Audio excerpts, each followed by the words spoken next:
नवीन गोष्टी नवी कहाणी आजी आजोबा नित्य सांगती गाती हसती दिशा दहाही आनंदाची नवी पर्वणी ज्ञान रंजन अशी ही खाणी झरा नेऊया श्रोत्यांच्या मनी अनुभव अनुभव। जनसेवा फाउंडेशन पुणे प्रस्तुत ज्येष्ठ नागरिकांचा रेडिओ आय रेडिओ अनुभव। राष्ट्रीय समाज रक्षा संस्थान, सामाजिक न्याय व सबलीकरण मंत्रालय, भारत सरकार, मीडिया फॉर कम्युनिटी फाउंडेशन आणि जनसेवा फाउंडेशन पुणे प्रस्तुत ज्येष्ठ नागरिकांसाठीचा आय रेडिओ अनुभव। ज्येष्ठ नागरिकांच्या समस्या, प्रश्न आणि मार्गदर्शन यासाठी टोल फ्री हेल्पलाईन क्रमांक 14567 म्हणजेच एल्डर लाईन 14567 या क्रमांकावर सकाळी 8 ते रात्री 8 या वेळेमध्ये संपर्क साधावा। श्रोतेहो, आपण ऐकत आहात जनसेवा फाउंडेशन पुणे प्रस्तुत आय रेडिओ अर्थात ज्येष्ठ नागरिकांचा रेडिओ अनुभव। श्रोतेहो, योगासन तर सगळेच करतात, पण त्यातल्या त्यात हास्ययोग अगदी गरजेचा असा योगा आहे।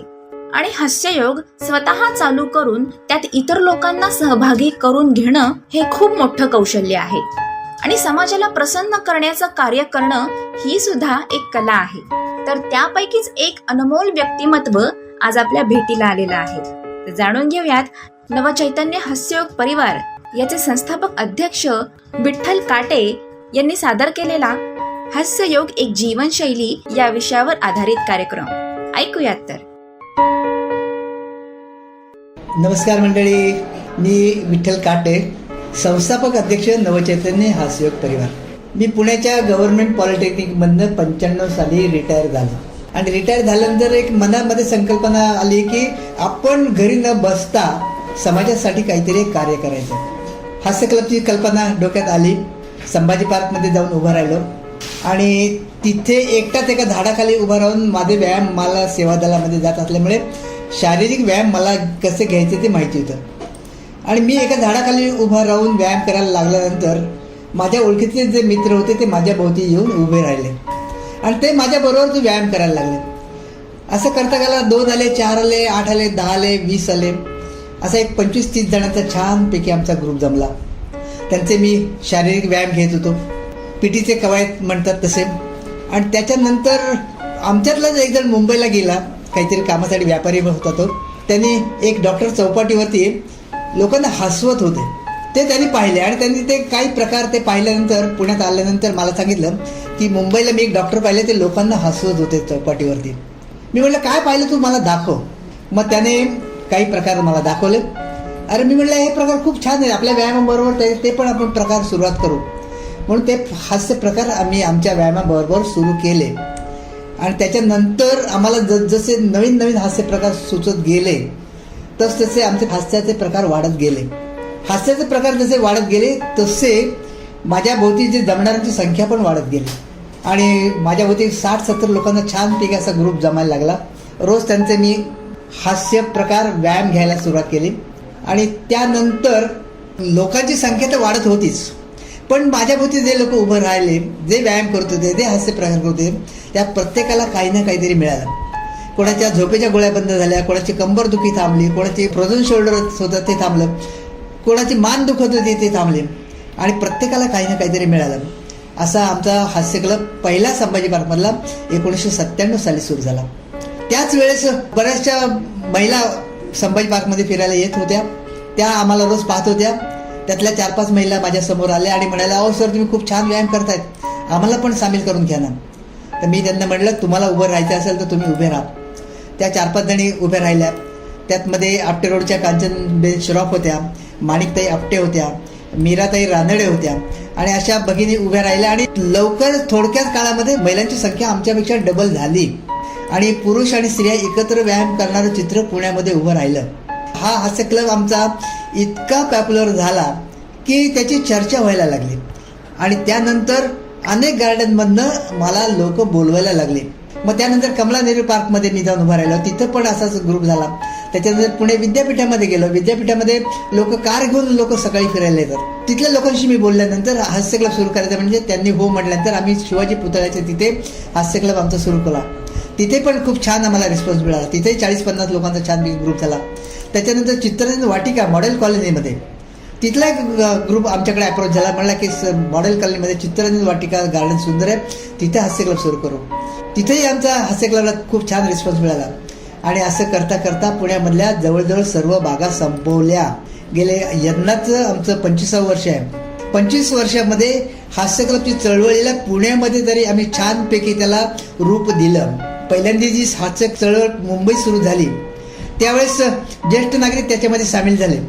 पण त्या हास्य चळवळीमध्ये त्या क्लबमध्ये काय करायचं हे डोळ्यासमोर फारसं नव्हतं. त्यामुळं पहिल्यांदा सुरुवातीला हास्य क्लबबद्दल लोकांचा गैरसमज आणि वाईट मत झालं. पण पुण्यामध्ये आम्ही हास्य क्लब सुरू केल्यानंतर छानपैकी शारीरिक व्यायाम, त्याच्यानंतर हास्य प्रकार आणि त्याला आम्ही प्राणायामची जोड दिली. असा 1 तासाचा आमचा सुंदर व्यायाम झाला. आणि या हास्य चळवळीला एक चांगलं स्वरूप, एक चांगला परिणाम आम्ही दिला. आणि हास्य क्लब ही आज घरोघरी पोहोचणारी एक उपक्रम झालेला आहे. हास्य क्लबमध्ये आल्यानंतर लोकांना माहिती की हे छानपैकी इथं व्यायाम होतो, औषधाचा खर्च कमी होतो, शारीरिक मानसिक तब्येत चांगली राहते. त्यामुळे या हास्य क्लबला दिवसेंदिवस खूप छान प्रतिसाद पुणे शहरामध्ये मिळत आहे. लॉकडाऊनच्या काळामध्ये पुण्यातल्या बागा सर्व बंद झाल्या आणि गार्डनच्या तिथे बोर्ड लागले की ज्येष्ठ नागरिकांना 60 वर्षापूर्वील नागरिकांना बागेमध्ये परमिशन नाही. अशा परिस्थितीमध्ये आमच्या हास्य क्लबमध्ये येणाऱ्या सभासदांची थोडी कुचंबना झाली की व्यायाम कसा करायचा. याच्यावर आम्ही थोडासा विचार करून ऑनलाईन आपल्याला घेता येईल का असा विचार केला. आणि ऑनलाईन आम्ही हास्य प्रकार आणि आमचा जो रोजचा व्यायाम होता तो आम्ही सुरू केला आणि त्यालाही भरपूर प्रतिसाद मिळाला. गेली 2 वर्ष आम्ही हा ऑनलाईनचा झूमवरती आणि यूट्यूबवरती आम्ही हा उपक्रम घेतो आहे. आज 5,000पेक्षा जास्त सभासद या यूट्यूबवरती आणि झूमवरती जॉईन झालेले आहेत. रोज सकाळी 6:40ला आम्ही लिंक उघडतो. 6:45 वाजता बरोबर आमचा व्यायाम प्रकार सुरू होतो आणि बरोबर 8:05ला आमचा व्यायाम प्रकार संपतो. पुण्यातनं तर रिस्पॉन्स आम्हाला मिळाला, पण पुण्याच्या बाहेर महाराष्ट्रातनं खूप रिस्पॉन्स मिळाला. त्याच्यानंतर भारतातल्या निरनिराळ्या राज्यांमध्ये जे मराठी बांधव होते त्यांना काही लोकांनी लिंक पाठवल्या. आज दिल्लीमधून, चंदीगडमधून, नागपूरमधून, सोलापूरवरून, कोल्हापूरवरून, यवतमाळ अशा अनेक जिल्ह्याच्या आणि शहराच्या ठिकाणी आमचा हास्य परिवार पोहोचला.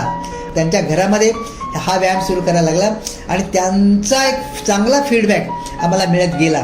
याच्याबरोबरच आमच्या या हास्य क्लबच्या उपक्रमाबरोबरच आम्ही लोकांचे वाढदिवस, रोज ज्यांचे वाढदिवस असेल त्यांचे वाढदिवस आम्ही त्यांना 2 मिनिटं स्क्रीनवरती बोलून तुम्हाला हास्य क्लबचा काय फायदा झाला याचं एक 2 मिनिटांमध्ये तुमचं मनोगत व्यक्त करा असं आम्ही सुचवलं. अनेक जणांनी याच्यामध्ये बोलायला सुरुवात केली आणि हा वाढदिवस दररोज लोक आतुरतेने वाट पाहायला लागले की आज कोणाचा वाढदिवस आहे. या वाढदिवसाबरोबर अनेकांनी आम्हाला डोनेशन द्यायला सुरुवात केली. आमचा जो खर्च होता आम्ही लोकांकडनं एकही पैसा न घेता आम्ही हा उपक्रम गेले 25 वर्ष राबवतो.